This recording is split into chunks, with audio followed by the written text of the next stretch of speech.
My Love of Life Energy is a podcast created by Anna Scott. Anna knows that every human being sees life uniquely. In this podcast, she will talk to people and learn from them. These conversations are to shine the brilliance of each human being she speaks to. Join her.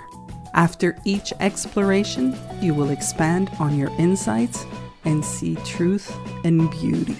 Good morning, good afternoon, and welcome to my podcast, My Love of Life Energy. And today I have with me a special guest in my series on the story of the Muses. I have one of the authors, Sharon Strimling, which is one of the original and only Strimlings in the world that I just found out. And I'm thrilled to have you because Sharon and I started writing at the very same time. So welcome. I'm thrilled to have you.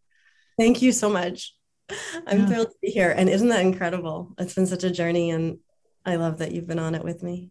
Yeah, we started. I remember I was so jealous because you, I was jealous at the moment because you really found your voice. And we were students of Jules Swales Method Writing class. Yeah. And write like you talk. And I remember you had such an authentic voice. Oh, do you remember that?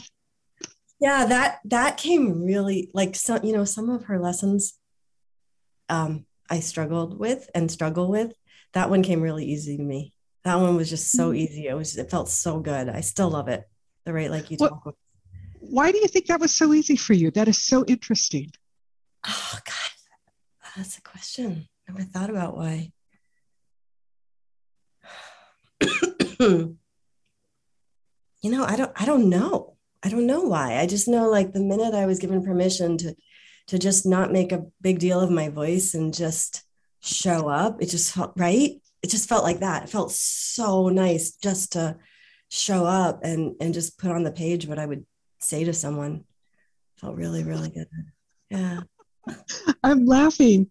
What you just said is to not make a big deal about my voice. How's the simplicity of that? Yeah. Yeah. Yeah. And there's so many places in my life that I feel like I'm reaching for simplicity and reaching to not make a big deal of my voice unsuccessfully. But for some reason, that was just a doorway that was open, and I just like danced through it. Oh my gosh. Felt so good. And I'm curious, when you had that freedom, did it show up anywhere else in your life? Oh, I love your questions. I really have to I have to like stop and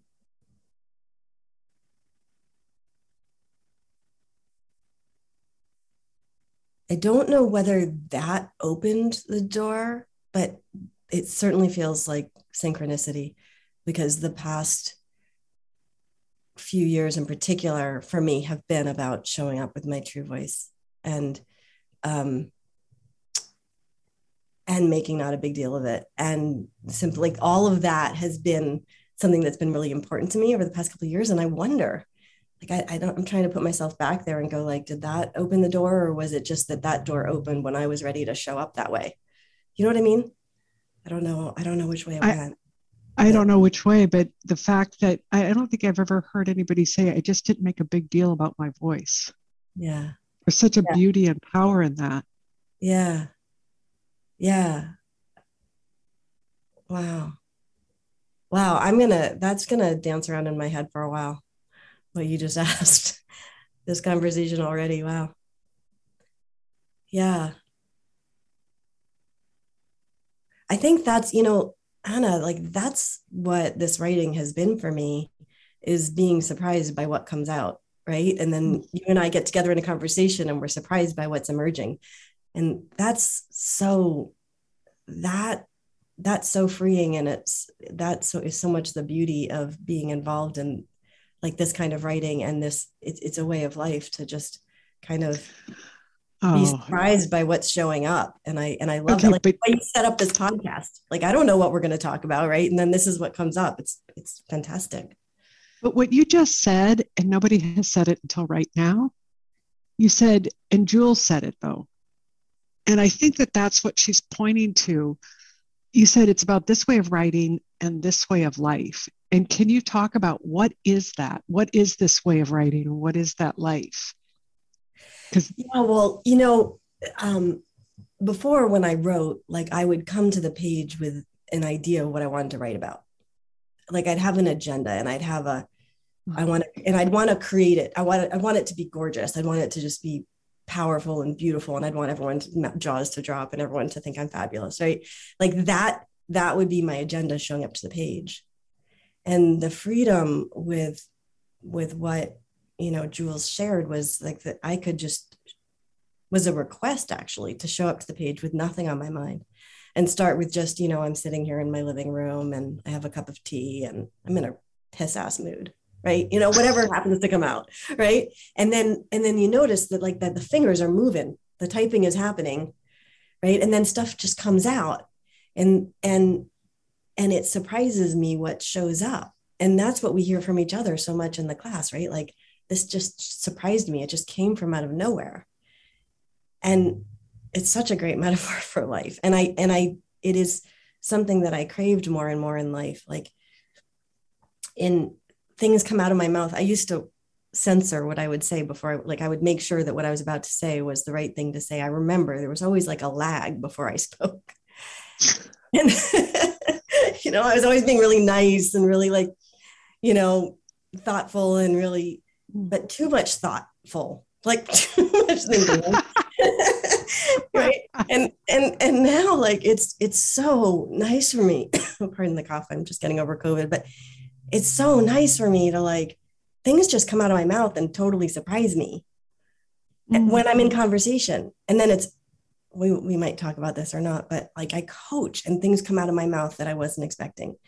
And that's just like pure delight for me. It's pure delight to just to show up without an agenda, without, and just receive like what's showing up right now. Oh my God, Sharon, my whole body is relaxing as you talk because I can feel how little effort there is. Yeah. Yeah. I don't know if that's what you feel or if that's what you experience. It is.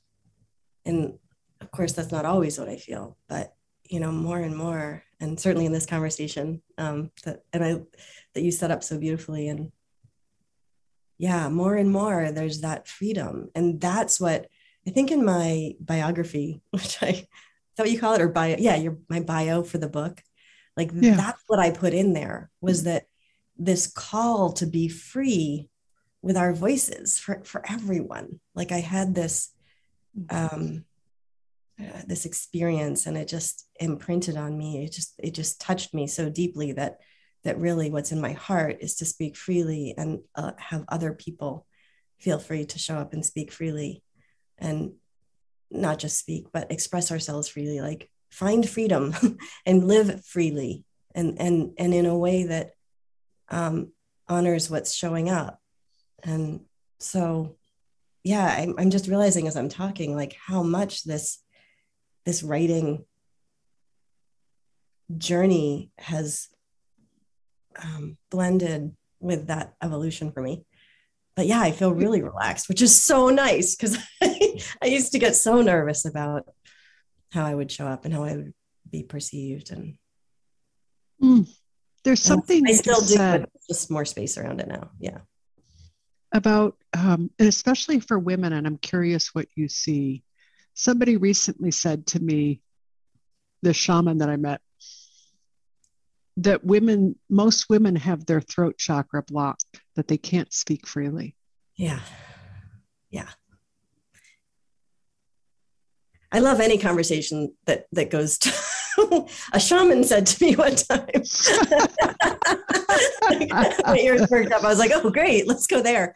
Yeah, I over the years had heard that. I'd certainly felt that, the tension that hits my throat and my jaw, my tongue, like when I'm holding back in a way that isn't authentic or isn't really myself, like I can feel it, right? Yeah. Yeah. Well, just the way that you placed it in the body, the energetics of it, the tongue, the jaw, the throat. Yeah. Well, I come from a body mind sort of therapies background, body work and all kinds of like natural health work. So that's definitely been in my awareness. I probably never would have noticed it had it not been brought to my awareness. I would have just walked around tight and constricted. But as I pay attention to it and as you bring it up, I feel that freedom. And right now I'm just feeling so grateful. Like it's like I hadn't really had this conversation before. And as we're having it, I'm just realizing what a gift this has been and continue. I'm like, wow, this is really cool. This is really cool. I will never talk about Write Like You Talk the Same again. I haven't heard anybody say it before. Like I've heard people, I struggled with it. What was that? What was that?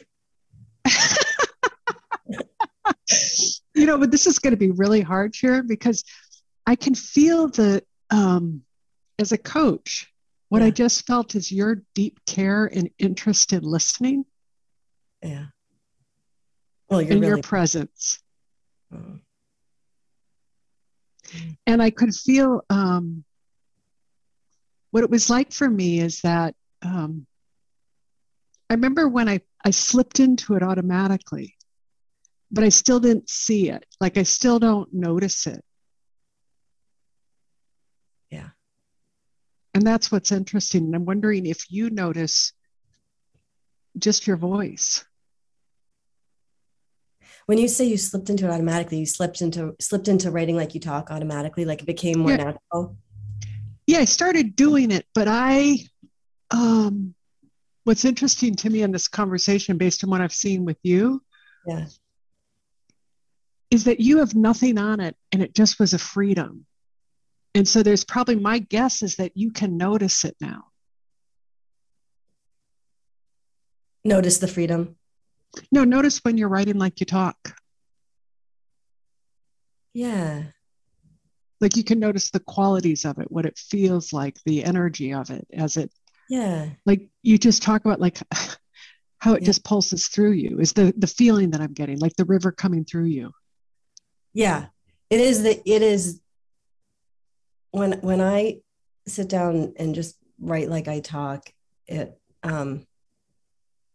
like it's one of the few assignments like I don't put off, like right, like I know I can show up at the computer and I just start typing and it just comes out.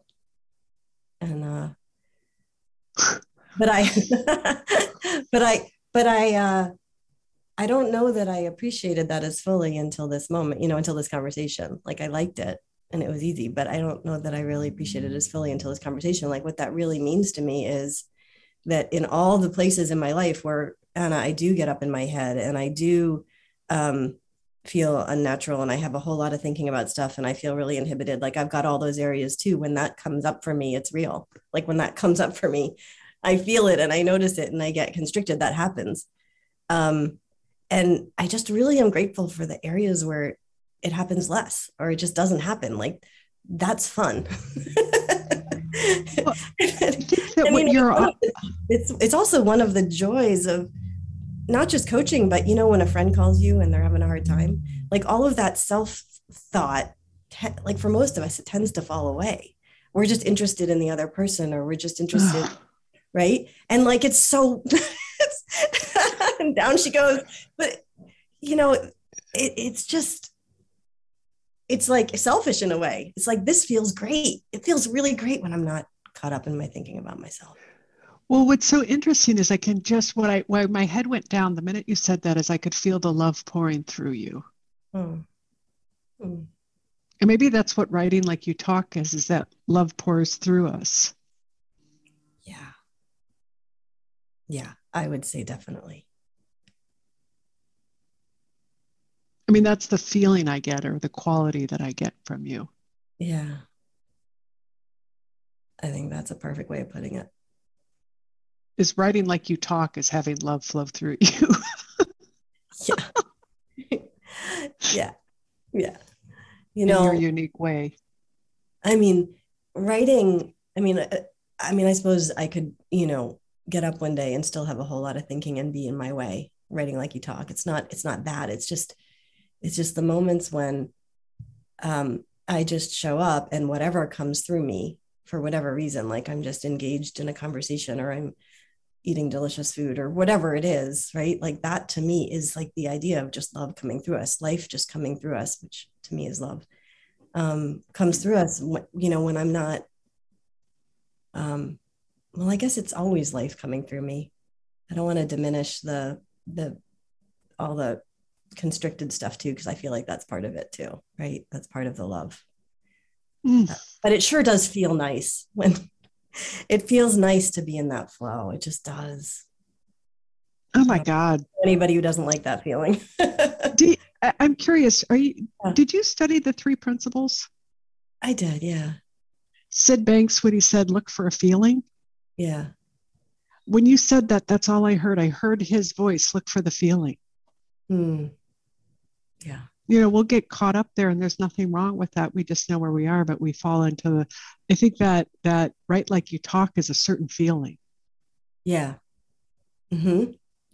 I'm beginning to see that. I'm not saying that it is. That's what it's occurring to me right now. Yeah. Like because I didn't have a lot of thinking about it, and I was given permission to just show up and write whatever, just like write. That's what it felt like. But you know where else I felt that? In the surrealism. I mean, writing the surrealism, which most people wouldn't know what that is, but it's like if you picture a surrealist painting and there's like an elephant trunk going down and turning into a fire hose, turning into a cloud formation, turning into a turtle, like it doesn't make sense.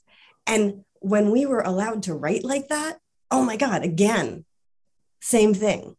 So last week I had to write like you talk with surrealism in it, and I was in seventh heaven because I got to do both of them. But I think it's arbitrary for us. Like there's some things that we just don't have a lot of thinking about and we feel free doing, other things that we get caught up about and we don't feel free in.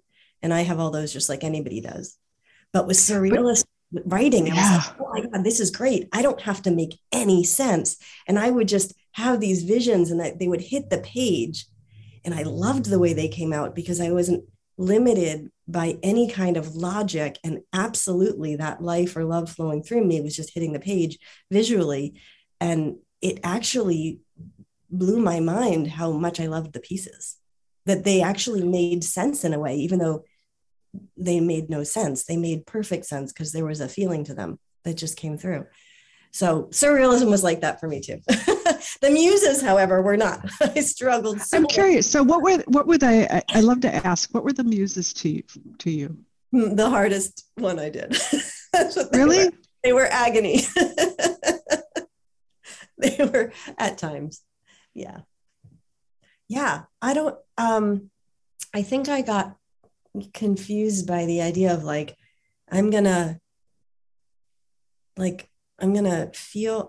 first of all, I didn't even know what some of the archetypes were. Second of all, when I thought about them, I still didn't really know what they were. And then if I sort of tried to sit into that energy, I didn't really know if I was doing it right. And I didn't really know if I was getting the right energy. And so can you see where I'm going? Like there was just a lot of like thinking about it. And then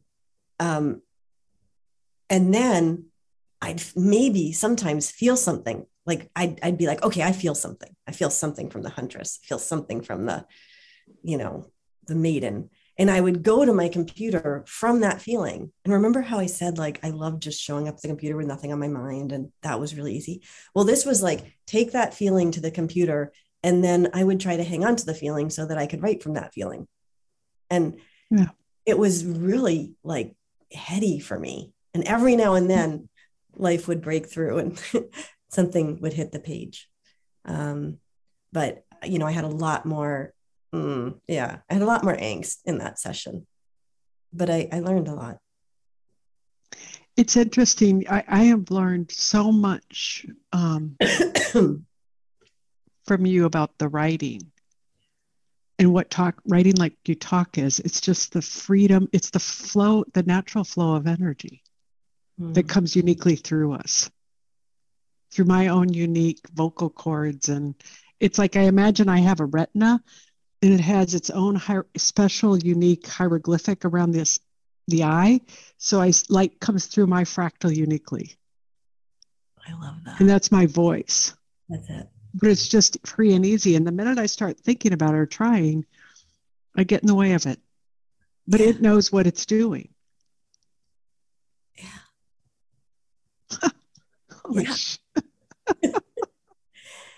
And I love your write like you talk voice. Like you did find your stride. And I don't remember you not ever having it, but I do know it. And I love that when I listen to people in class and they write like they talk, like everybody sounds different, but they all sound natural. And it's just it's such a delight to hear it from other people too. I'm really curious because I agree with you like 100%. And this is where I'm sorry, I have a segue in your coaching. Yeah. How have you seen your writing and the writing help you with your coaching? Or has it? Oh, I'm sure it has. Let me think.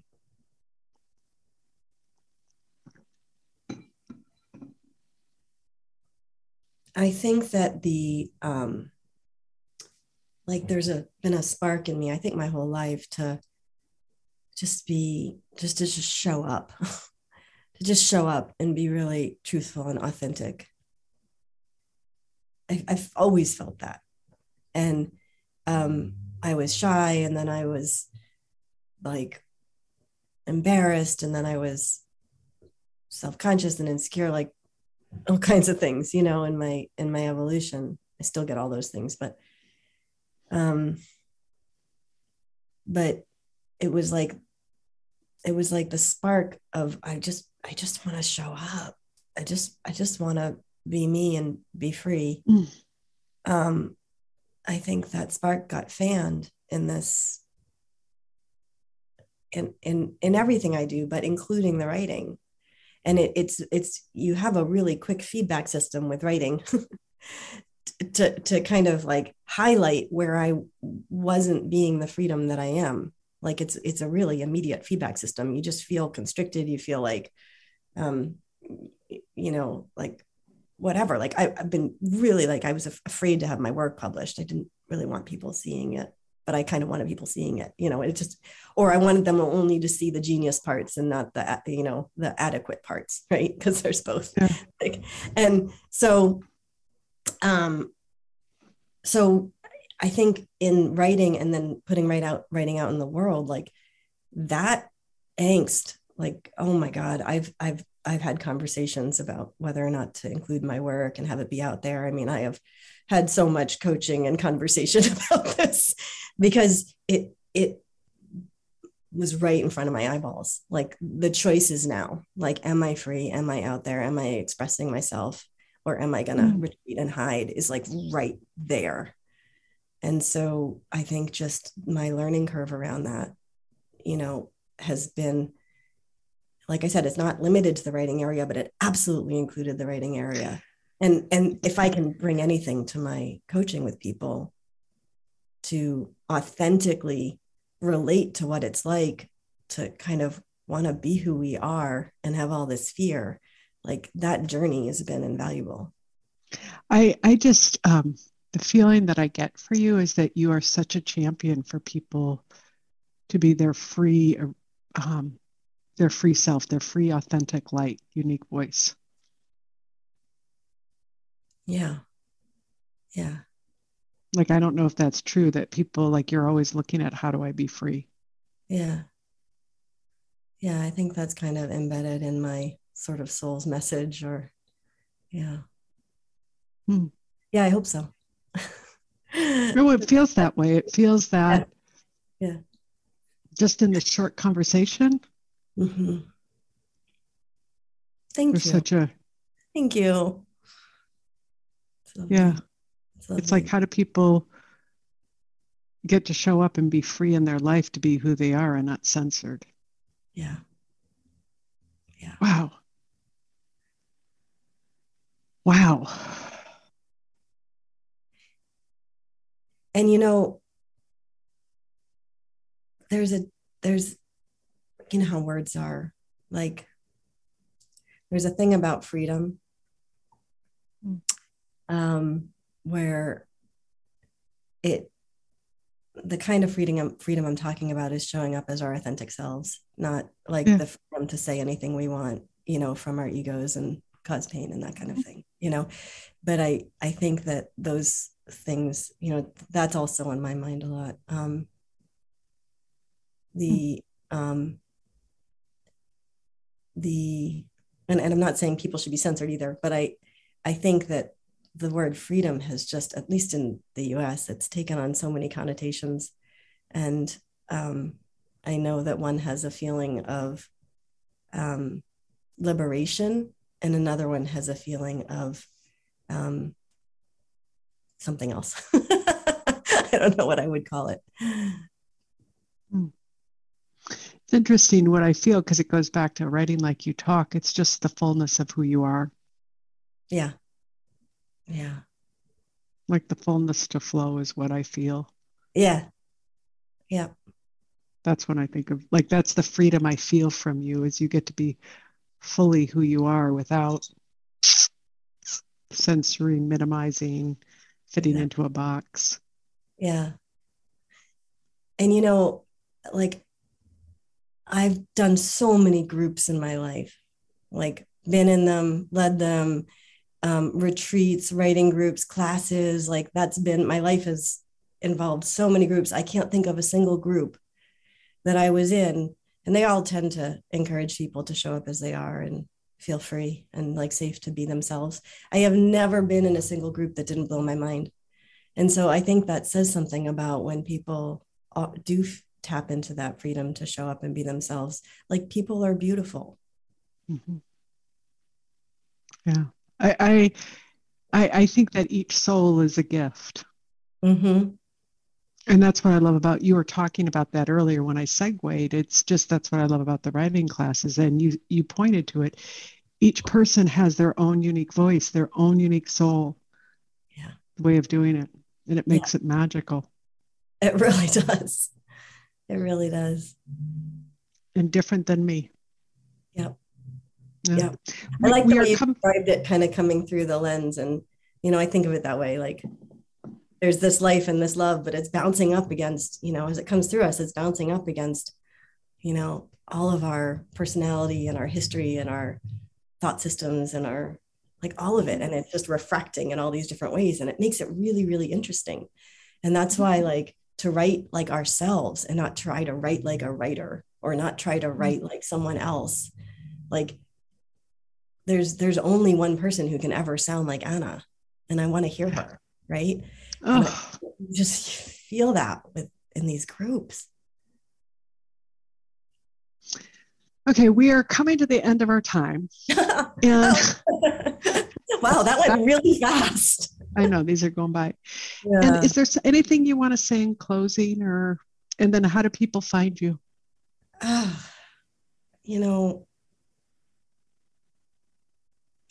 I want to say that your questions are remarkable. And I love talking on podcasts. You've really, the questions you've asked, I love the space that we went to together. Like, the questions you ask bring me to places of like, I have no idea. Let me see what shows up. And that's the space we're talking about.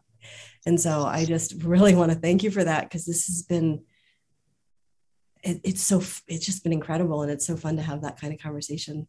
And I've really felt your kindness and love, and that your heart is in doing these. So thank you. Thank you. Thank you. Okay. And how do people find you? Because it would be a gift to be with you. Oh, so I have a website, SharonStrimling.com. And that's, you want me to spell it, or it'll just go in your? No, it'll be on the bio, but they can and find then you. I'm on Facebook and LinkedIn, and either Sharon Strimling or Sharon Strimling Coaching and Consulting. So people can find me that way. Yeah, I love talking to Thank people. you. Yeah. Thank you so much. I have adored this conversation. Me too. Thank you so much. Thank you.